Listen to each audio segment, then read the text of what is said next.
I'm dead and I'm out of my body. And I'm looking at my dead body on the couch. It didn't feel strange. It was just like an everyday kind of event. I'm discovering a passion for learning, and now it's all over. And I started thinking about my life. What was the point? I felt a presence in the room. And then all of a sudden, I was given two visions. One was the life that I could have lived had I not died. And the other one was everyone who was affected by my death. I was shown my funeral. My mother found my dead body. She started screaming, "Oh my God, no, my baby, my baby." And this is where your interest, Laurie, might peak. And then it switched. I was shown the life that I could have lived had I not been dead. So I guess you could call it a future life review. I will do anything, send me back, send me back. And then I heard a voice that said, "Now your life is over and you wasted it."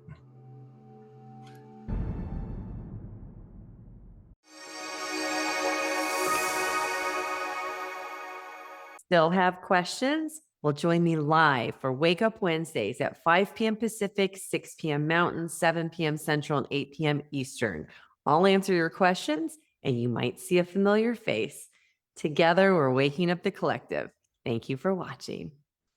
My guest today is Branden Densmore, who had 2 near-death experiences. And if you've watched this channel, you know I'm obsessed with life reviews. Branden had a future life review, which is going to be super fascinating. You're not going to want to miss it. So, Branden, welcome. Thank you so much for joining us today.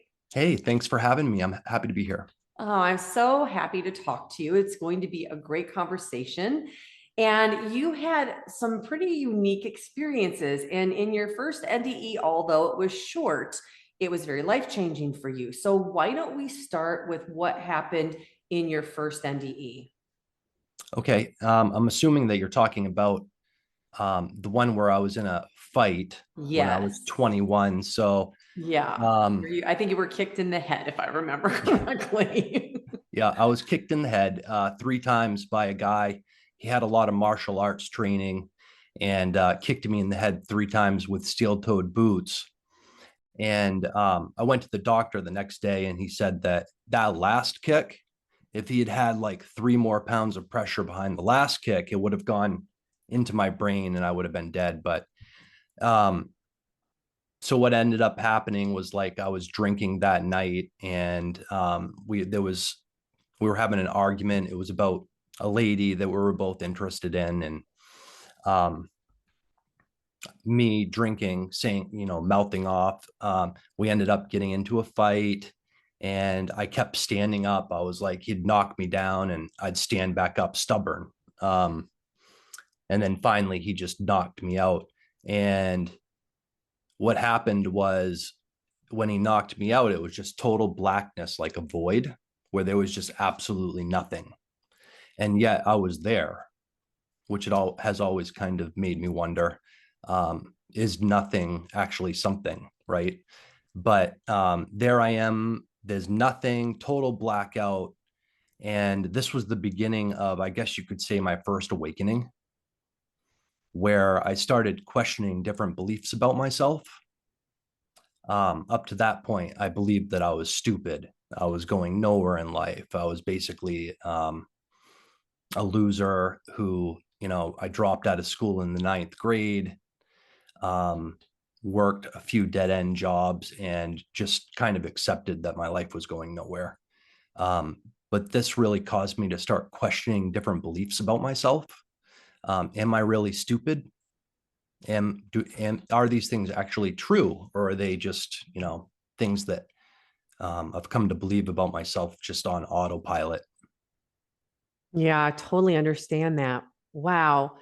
You kind of blew my mind when you said something. I've only talked about this 3 other times in all the interviews I've done on my channel. And you said, is nothing something? And I had an experience when I was young, probably like 7 or 8 years old, where I would put my fingers over my eyes and kind of press lightly, and it would make almost this geometric pattern that would just rotate.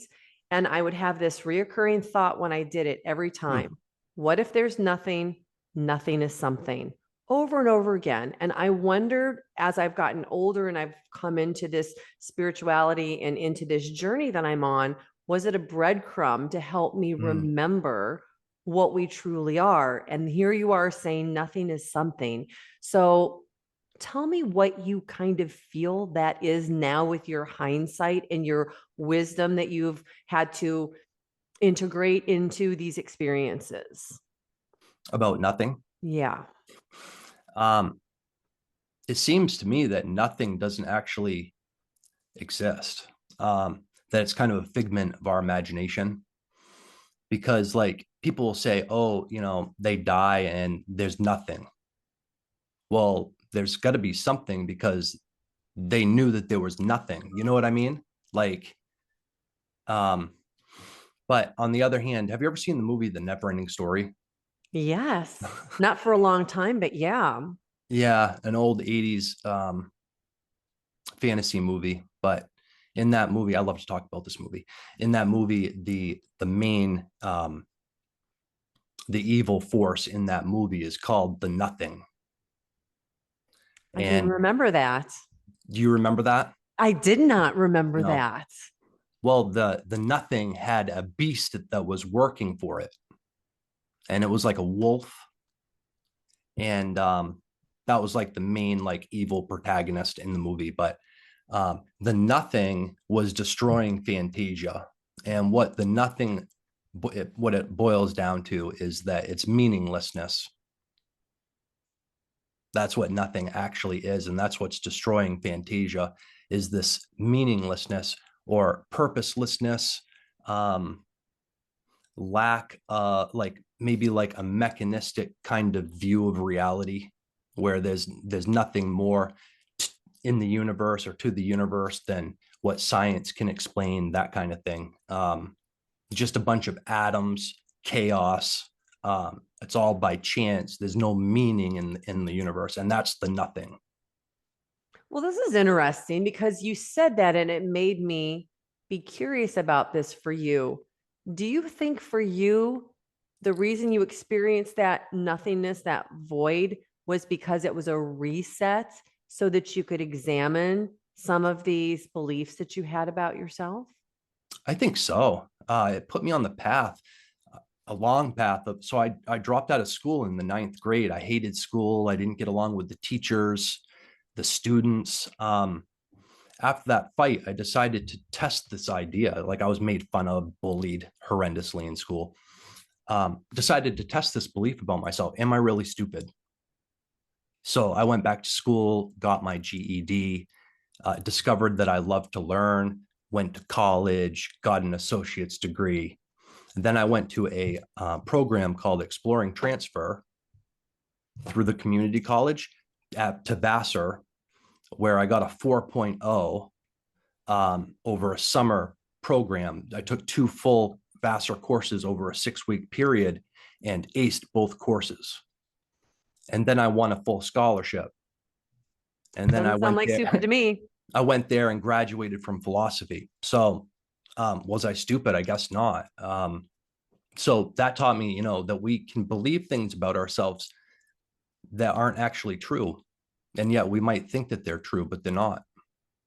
It's interesting that you bring this up and that you're saying this because one of the very foundations for this channel was a video I did about helping people change their thoughts. And I quickly realized it was never as simple as just replacing the thought with a more productive thought. The only way that you can really change your thoughts is to re examine the belief systems and to re examine what is actually true for you. And I think we hold on to these for a long time.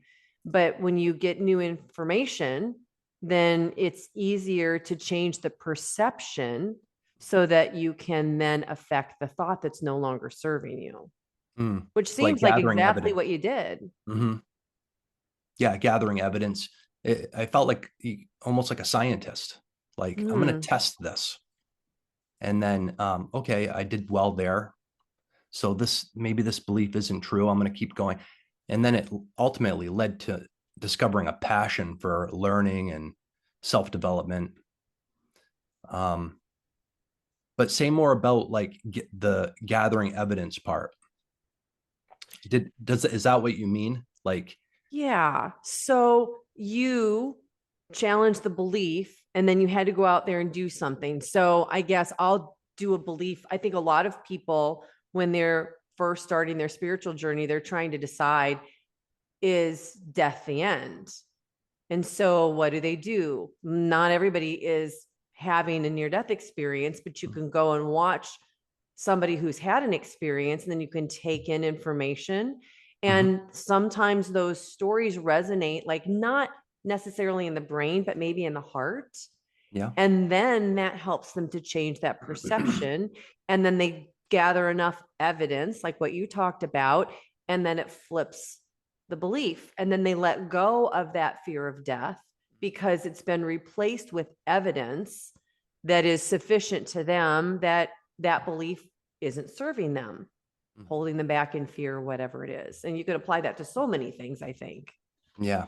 Just a total paradigm shift, it sounds like. Right. And Hmm. I think one of the biggest paradigm shifts that happens on a spiritual journey is people understanding that they picked everything. They picked their experience. They chose their parents. And that for some people is horrifying. Mm. And that they picked their body. Why would I pick XYZ? Why would I pick to have this illness? Why would I, I can, they can understand why somebody might pick a body that's strong and Hmm. they become a professional athlete, but not somebody who has some type of a disease that has to be overcome. So I Yeah. think that that's another big shift that really changes people when they understand that they came here for an experience that they actually chose. Yeah. And maybe like the most important part of all that is, um, what's the point of thinking in the way that you're presenting? Like, what is believing that belief do? Um, you know what I mean? Like, why would somebody want to have that belief? You What's mean the the belief that they didn't pick it or that they did? that they did? That Like, they did. what's the bottom line? What's the end game? What's the result of holding that new belief? I think the end game is that you realize that everything is happening for you and not to you. Your perception and how you react to it dictates your happiness quotient. There's a small percentage that's hereditary, but Hmm. you get to predict about 60% of how you feel in your body, in your world, in your life. It's controlled by you. 60%, that's more than half. Hmm. So if you have these limiting beliefs that hold you back, you probably feel miserable. But when you can understand that things are happening for you, even if you can't understand why at the time, even horrible things. I'll give an example from the 80s because I know that there are a lot of people who would understand this, but there was a show about Most Wanted, and there was a guy who would, a host, and he would feature somebody who had committed a crime. They would do this actor reenactment of the crime, and then they would show the pictures of the people that were at large that they were looking for. And the whole reason he did it was because his son was kidnapped and murdered. Mm.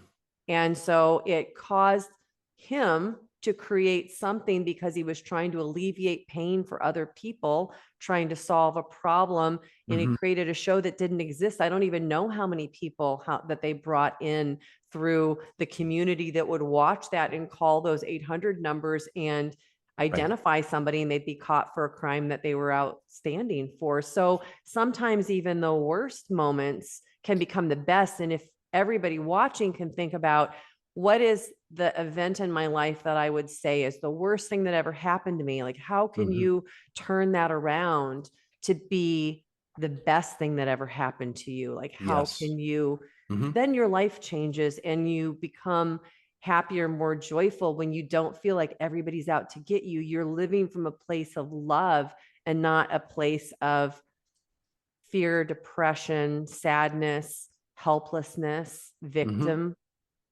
victimhood, right? That's super powerful. That is super powerful. That is super Thank you for powerful. asking me the questions, but this is Mhm. about you. So let's go back to your Well, second NDE. let's make it about you. No. No, no, no. Um, This is why I have a live tonight. People can join my live if they want to ask about me. yeah. Seriously, Branden, Well, the nothing that brings us back to the nothing, it brings us back to the nothing. that there's no purpose behind our suffering. But what That if there there's is a purpose behind the suffering? Because right. what if the experience is Mhm. actually the reason that we're actually having it? Right. And I'm going to say it this way, even though for a lot of people watching, they may disagree with me. What if it's all for the joy of the experience? And what I mean by joy is on the other side, are we really and truly this limited human? No, we're this expansive, magnificent, powerful, beautiful, eternal soul that cannot be harmed. So to come here and have an experience of limitation and experience that which we are not has a joy that I think resonates out into universes when Mm. experienced by an individual, good or bad, what we would perceive as good or bad. Yeah. In the grand scheme of things, Right. Bigger when you picture. Right. zoom way out. Macro view, Mm-hmm. right? Mm-hmm. Okay. So you are now a Vassar and you have this surgery, and this surgery doesn't go so well and takes you down a different path and ultimately leads you to a second NDE. So would you like to explain that? How much of the background story do you want? Whatever you feel like sharing. Okay. Let's see. So yeah, I was at Vassar. I had a back surgery. But leading up to that, like I was diagnosed with Crohn's disease and sacroiliac spondylitis. It's arthritis of the spine. Crohn's is arthritis of the intestine when I was like 14. And that started me on a path of opiates. So I was prescribed opiates at age 14. It progressed. I would keep needing more of the medication. They'd put me on stronger or more higher doses than stronger medications. I'd run out early. I'd take more than's prescribed. That continued all throughout my 20s. And throughout this whole, I had that fist fight, went back to school, shifted my identity. But I always had this opiate dependency addiction. And when I was 8, I was molested. And after that, even I was bullied throughout school. It eroded my self-esteem. And I found that when I would take, the first of all, the molestation was devastating to me at age 8. And, the person got me to trust them. And I won't go into all the details, but long story short, it was devastating to me. And I found that when I would take the opiates, it would quiet all of that down. I didn't know how to process it as a kid. So the opiates would quiet all that down. Also, social anxiety, it would calm that down. So it wouldn't just treat the pain of my physical diseases. It would like treat my emotional pain, make me feel more comfortable in my own skin, social. Um, that progressed until I'm in Vassar and I try heroin at a party, and then the addiction really spirals out of control and just gets worse and worse. So the story of, my second NDE, I'm at my mom's house. I've already graduated from Vassar, and it's been like I've been in withdrawals for 3 days, and I'm waiting for the guy to show up to bring me some stuff, and I'm all uncomfortable. Like, for those of you who have been through opiate withdrawals, you know what I'm talking about. It sucks. It's anxiety and all of my like internal things that I hadn't dealt with as a kid, as a teenager, as a young adult was all right in my face screaming. And the only way that I could calm that down and even think clearly was to be able to get a dose of this medicine. So I haven't had it for 3 days. I'm waiting for the guy to show up. Finally, he gets there. I do the stuff and I end up overdosing and dying. right there in my mother's apartment.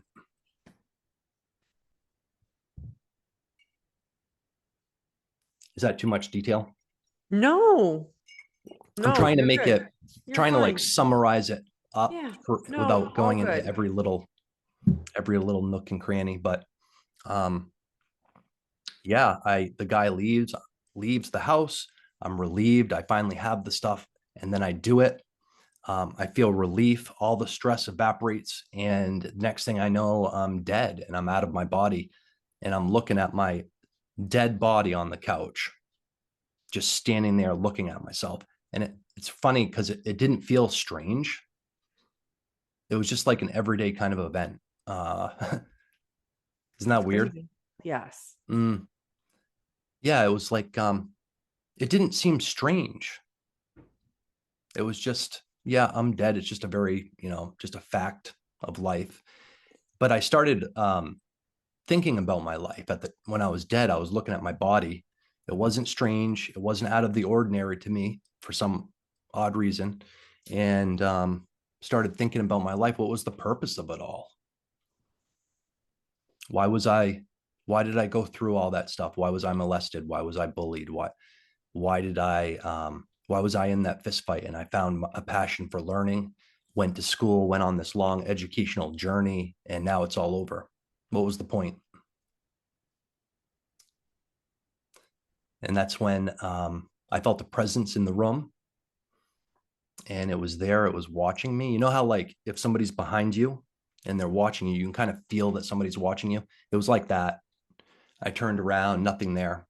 But I felt something watching me. And then all of a sudden, I was given two visions. And this is where your interest, Laurie, might peak, is that I saw two visions. One was the life that I could have lived had I not died. And the other one was everyone who was affected by my death. Which one do you want to hear first? You pick. Okay. No, you pick. Okay, let's talk. This is very unusual that somebody has this experience. Pick the life that you could have lived. Okay.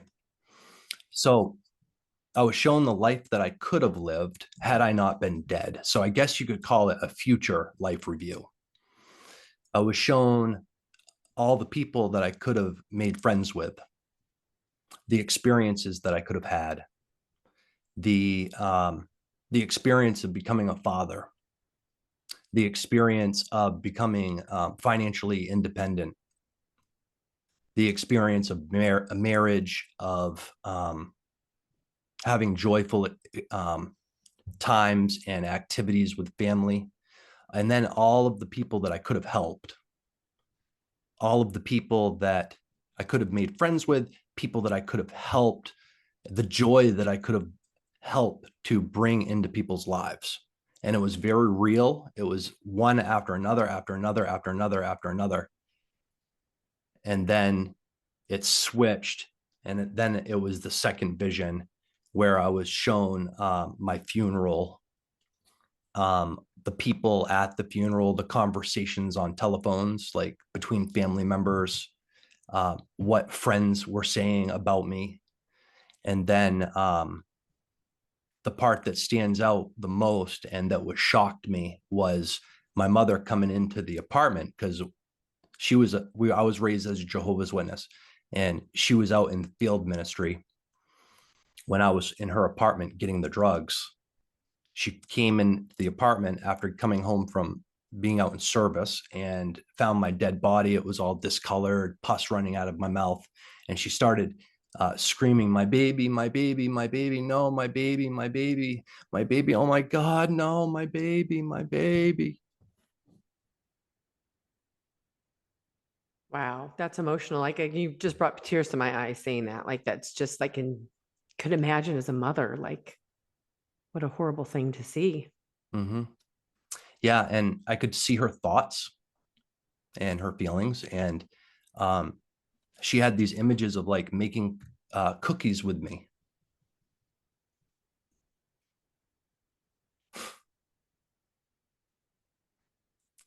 as a little kid, like my first steps. And my baby, no, my baby, like discolored pus running out of my mouth. That was her little baby. So I don't mean to laugh. I mean, it's just, I've told this story so many times. I still get emotional. Um, it's so raw, and that's why I laugh. So after that happened, I begged whatever presence was there. I said, I cannot let this happen. I will do anything to overcome this addiction. Send me back, send me back, send me back. And then I heard a voice that said, now your life is over and you wasted it. And I was like, started getting really like scared and continued to plead, send me back. Please don't let me die. Please, I can't die. I can't let this happen. And then next thing I know, I'm in my body and I'm back gasping for breath again on the couch. Was your mom there when you came back into your body? No, nope. What ended up happening was I got on the phone. My mom came home, and then I got on the phone and we called crisis. And I ended up going into a detox for 7 days. And then that was absolute hell. Had to learn how to tie my shoelaces again. That's how bad it was. I'd been on opiates for most of my life. Um, and then after that, I went to an outpatient program and went through the steps of Alcoholics Anonymous and went on this whole life path to where I am now. Wow. Well, I want to ask you a few questions about this NDE because there was a lot in there. And the first question I have is, who do you think the presence was? Everybody asks me that. The presence never identified itself. Mm-hmm. Um, I feel like it was my higher self. That's what I felt too. Mm, Oh, look at that. what was that? Zoom does weird things sometimes, and you did the air quotes and you raised your hand and confetti fell. So maybe that was a spiritual answer. I don't know. Well, that's the I've first never, time too that I ever responded to that question saying that it was my higher self. it's what I felt when you were talking about it. And I'll tell you why if you answer this question first. Do you think that the presence was the same as the voice that said, your life is over and you wasted it? I do. That was the reason that I believe that it was your higher self, because from everybody else that I've talked to, all these experiences that I've read, when it's an outside entity like source, God, Jesus, angel, Mm-hmm. soul connection, nobody's judging, but Mm-hmm. everybody says we judge ourselves. And it would make sense that your higher self would be, you wasted it, because I don't think another higher evolved entity would say that. Yeah. Yeah. And like, I've always answered that question like, I don't know what it was. Oh, Um, maybe it was Jesus, maybe it was an angel, maybe it was God. Um, but I think that it was my higher self, and that that is connected to source. Like, and of you know what I course. mean. Of Um, course. yeah. So then the life review. So this is so interesting. In the life review, you explained, and I'm going to go to the future one because that one really fascinates me, the way that you experienced it. You were going through all of these different scenes of all of these people that you would have become friends with. And you were seeing all these people that you would have helped. Mm-hmm. So if it's a future of the life that you're living right now, have you begun to encounter some of these people with like a deja vu recognition when they come into your life? Absolutely. That's fascinating. Tell me more about that. Yeah, it's pretty wild. I bet it would be. Um, yeah, it brings up all kinds of existential philosophical questions about time and reality and how all that works. Um, but What can you tell me the first time it happened? oh, it's happened so many times. Maybe with my sponsor in AA, Alcoholics Anonymous, I had a feeling that I needed to go talk to that guy, and he helped set me on the spiritual path and dealing with the past and a lot of different things that they talk about in Alcoholics Anonymous. Good stuff, but it's like clients that I work with, I can feel like if we have a connection, and I believe I'm not here to help everyone. That's something that I had to kind of learn the hard way. I'm not here to help everyone, but there are people here that I am here to help. Um, and I can feel through resonance and synchronicities and deja vu moments. But it's crazy. Like I was shown like getting married, like having children, all of that's come true. Like the financial independence, the making lots of friends, having a joyful life, all of that has come to pass at this point. It's been 11 years. So that's pretty wild to think about. Um, maybe like, and then that brings up ideas like of a divine plan for our lives. Um, I mean, people have been talking about this kind of stuff for thousands of years. The logos, like a divine mind behind everything. Um, it's all come to pass. It's pretty wild. So tell me what you think about these soul connections. I'm going to call them soul contracts. Mm-hmm. Do you think that you set this up before you came here? Do you think that we have certain people that we are meant to meet in this lifetime? I've heard the term soul contract. Um, I can't say that I have all the answers. Um, I think it's possible. Um, I feel like there's definitely a divine order to things under the surface, that there Um, are appearances, yeah, but tell me under more the about that. appearances, there are purposes. And um, I feel like that there's a way that that it's hard to explain. Like all of the things that happen in our lives, my drug addiction, for instance, was the best thing that ever happened to me. And I know it sounds crazy, um, but it served a purpose.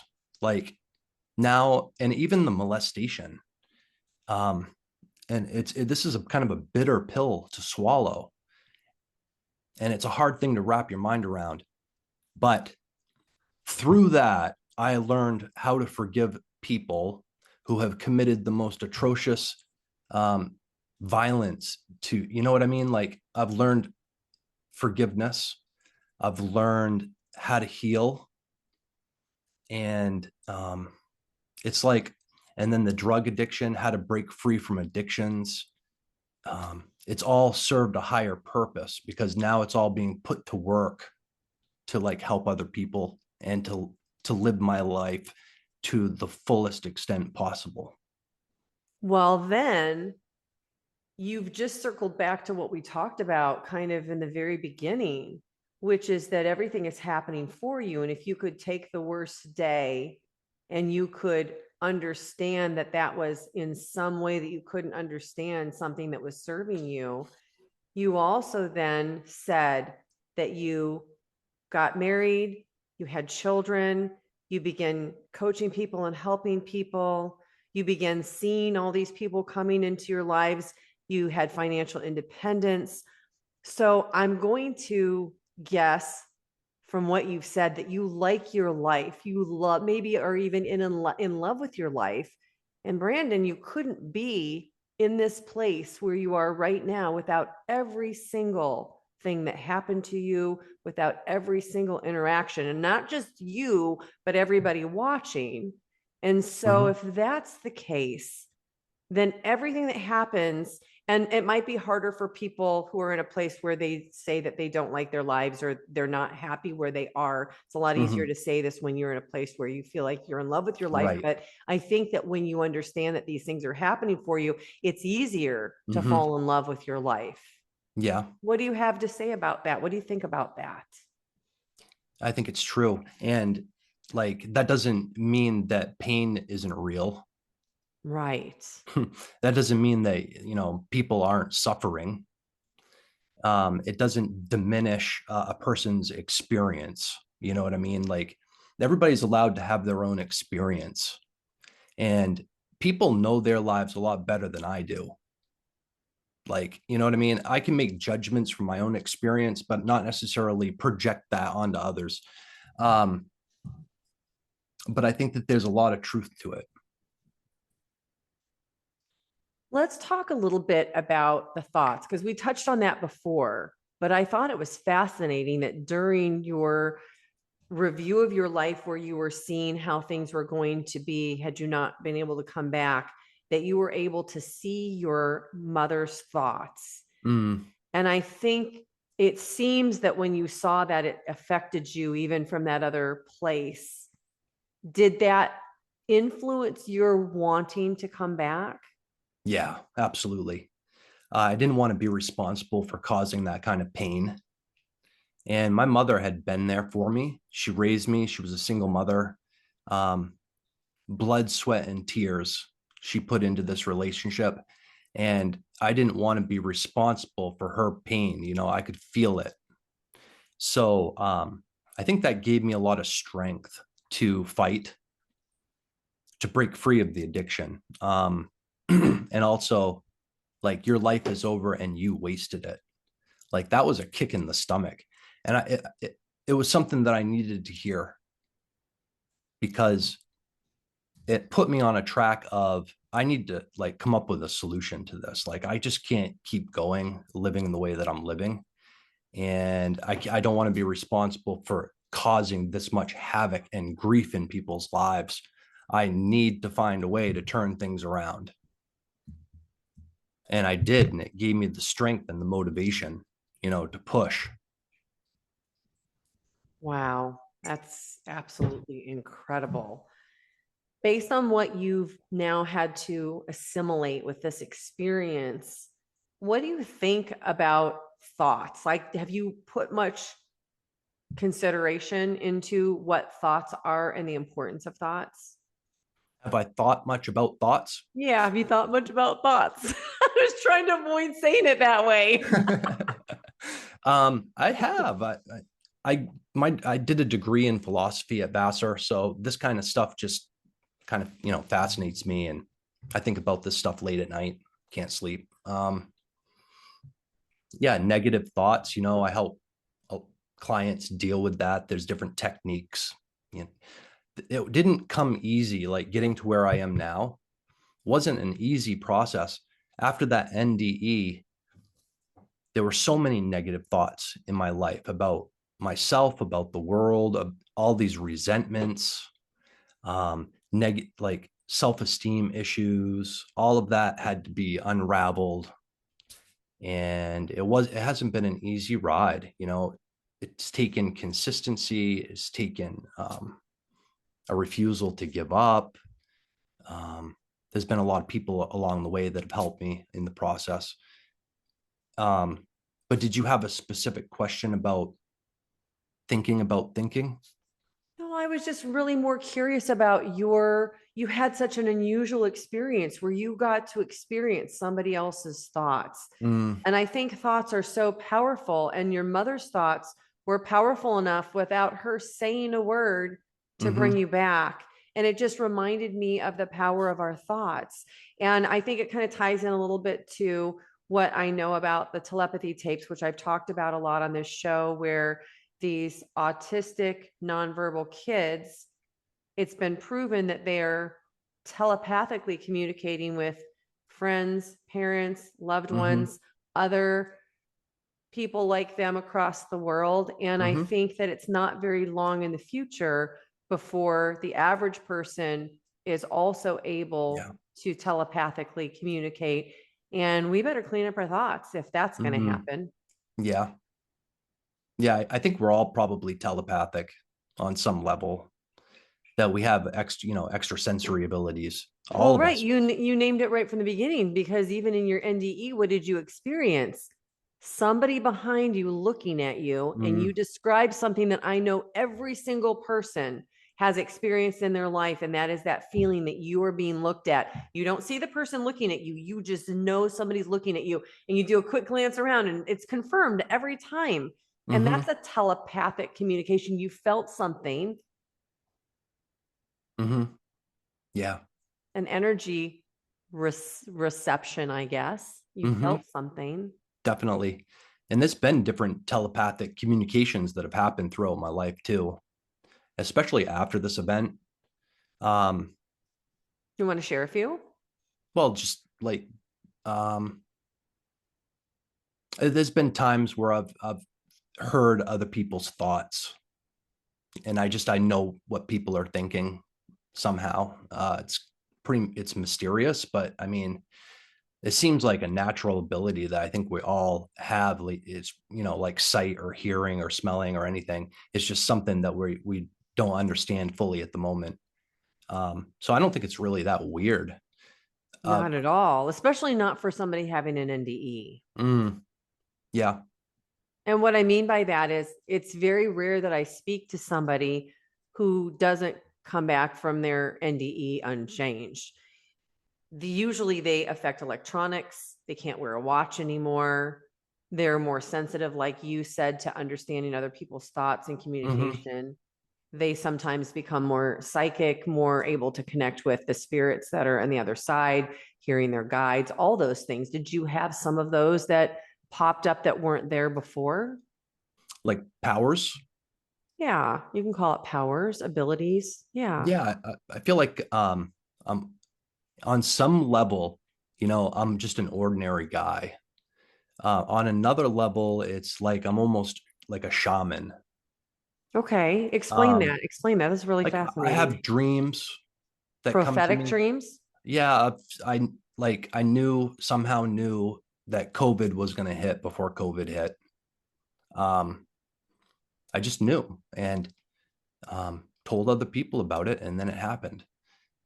Okay. Explain Um, that. Explain that. That's really like I have fascinating. dreams that come to Prophetic me. dreams. Yeah, I somehow knew that COVID was going to hit before COVID hit. I just knew, and told other people about it, and then it happened. But then that can bring you to like maybe the past, present, and future exist simultaneously. And you can get messages from the future going into the past, and then the past can communicate to the future. It's just pretty mind-blowing, crazy stuff that a lot of people probably aren't ready to wrap their mind around. I think there's a lot of evidential information about that, and I'll give you an example. I know that there are all kinds of cases where somebody had an idea. They were writing a book, they created a product, and then the same day, somebody else had also created the exact same product, and one person beat the other person in the patent office by hours. There are lots and lots of examples of that, about that, and that makes me feel like these ideas are kind of in the air, and they're up for grabs. Whoever can receive them will get this information. Yeah, that's probably true. It reminds me of like radio transmissions. Yeah, why not? We're energy, right? Right. And I think we even have like physical structures in our bodies that are like radios, like little crystals. Definitely. In the pineal gland, there's crystals. So, I mean, similar principle. A lot of people talk about the brain just being the receiver for the consciousness, which really goes down. And we know that the government's been experimenting with stuff like this. Oh, for sure. Remote viewing, all of those things. The gateway. It's a thing. Yes. Yes. You know, I'm curious about one other thing that happened in your first NDE. In your second NDE, when you left your body and you see yourself on the couch, and to you, you're like, this was no big deal. Do you think that you felt that way because it wasn't the first time you left your body to go and to die? I've never considered that.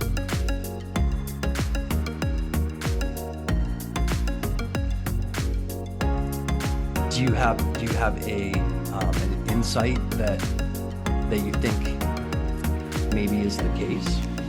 I've talked to lots and lots of people who have had near-death experiences and who have in their near-death experience been shown other lives, other types of creations that they have been that have not been human, have not had any aspect of them that seemed human at all. Sometimes they are humanoid-ish, what we would call an alien, but many other times they don't have anything that we could even probably wrap our heads around in a description. It's almost like watching a Star Wars movie. It could be any of those characters in one of those movies having a lifetime. And I also very recently had somebody on my show who died during childbirth.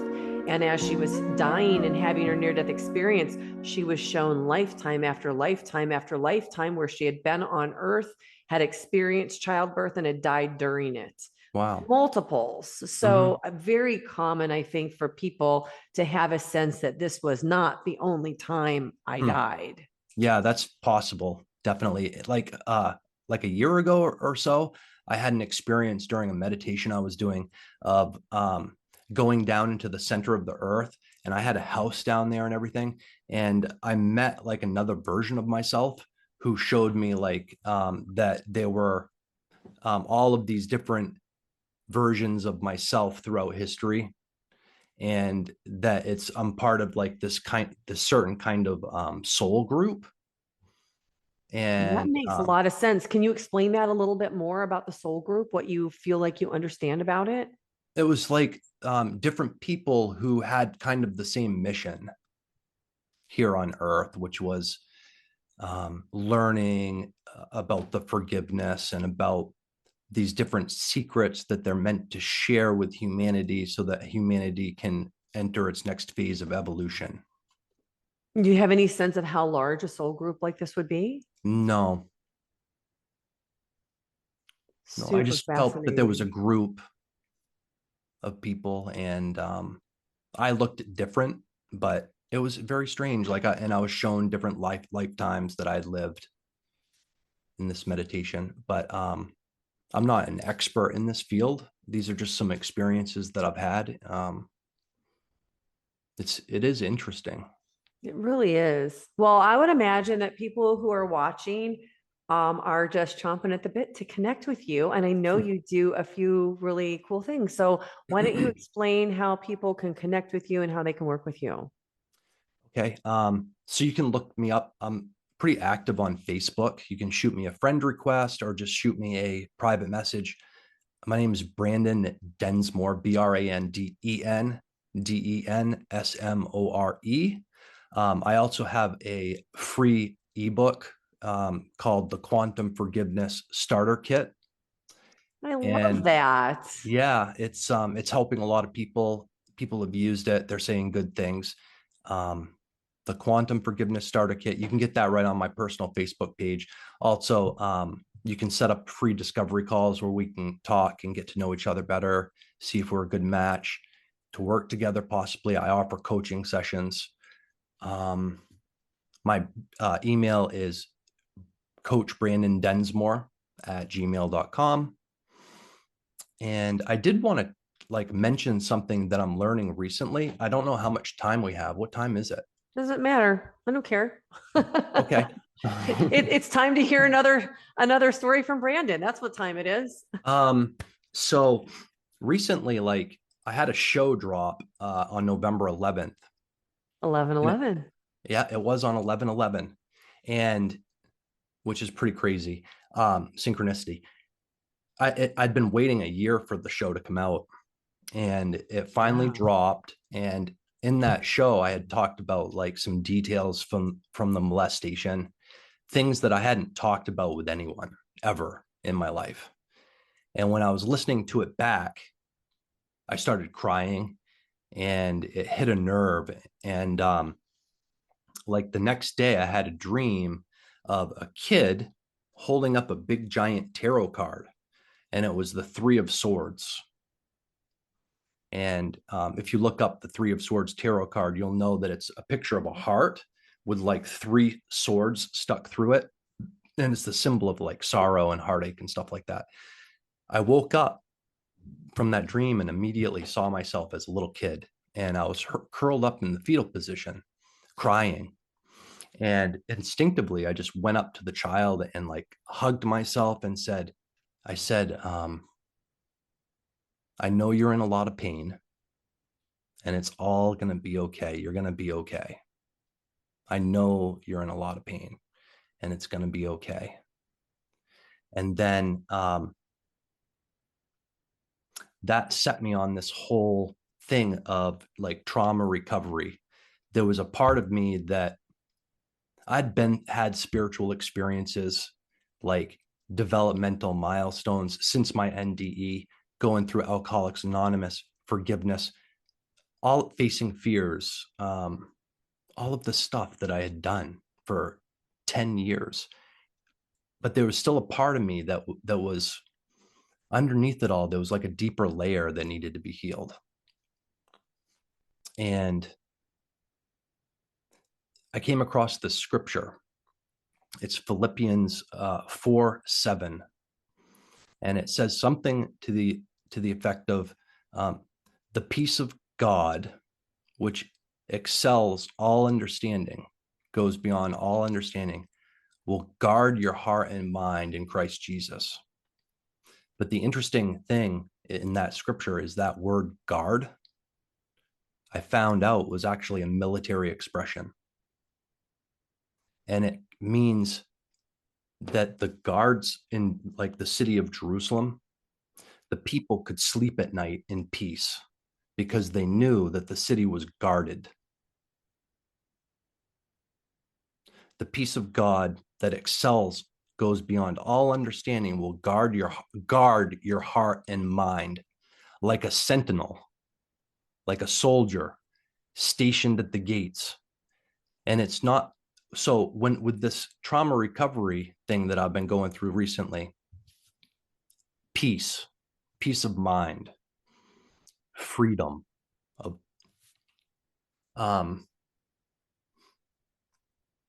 the peace of God will, and I'm not a religious person. This is my own take on this scripture. It's not like I'm a theologian or something. I'm not even religious. But the peace of God that goes beyond all understanding will guard you, your heart and your mind. It's like I had to slow my life down. I was doing too many things, and I needed to slow my life down and confront urgency. So like this feeling of, oh, I got to get this done. I've got to do this. I've got to get this done. Oh, it's the next thing. It felt like I was holding everything on my shoulders. Like, you know what? Have you ever had that feeling? Yeah, of course. Mm. Yeah. But there was nobody watching the gates of my city. I didn't have that peace, right? And the transformation that I've been going through recently is like in the body. It's not like a mental or even emotional thing. It's like physical on a deep like body level. And so confronting urgency, slowing down long enough that I could calm down long enough, consistently enough, where now the sentinel is awake. So I've trained my nervous system to know what it feels like to be able to rest without guilt, to leave things unfinished, right? To see fear far enough away before it actually takes control of my life. Am I making sense? Yes, I'm so glad that you're sharing this. These are, okay, I call these the gold nuggets. This is when somebody's had an experience like yours and they've had to assimilate it into their lives, and they've gathered all this wisdom by thinking about it, implementing it into their lives. And they come up with something like this that they share with the audience. That's a practical way that people who are listening can say, oh, I have this going on. I'm going to try this too. And it makes a difference in their lives. Like you just threw out a little gold nugget somebody could pick up and use. Like, how beautiful is that? Thank you. It's been a profound experience, and I just thank you for bringing me on the show, and I'm glad to share. Well, the pleasure is all of mine. So thank you so much. I want to say thank you, Branden, for what you are doing to help wake up the collective. It is so needed right now. Thank you. And of course, this show is nothing without all of you who tune in to watch, to listen, and to share these episodes with somebody who needs it. So thank you, everybody, for watching. Branden's life review was fascinating. And if you want to watch another video that had a future life review, you can click on this one.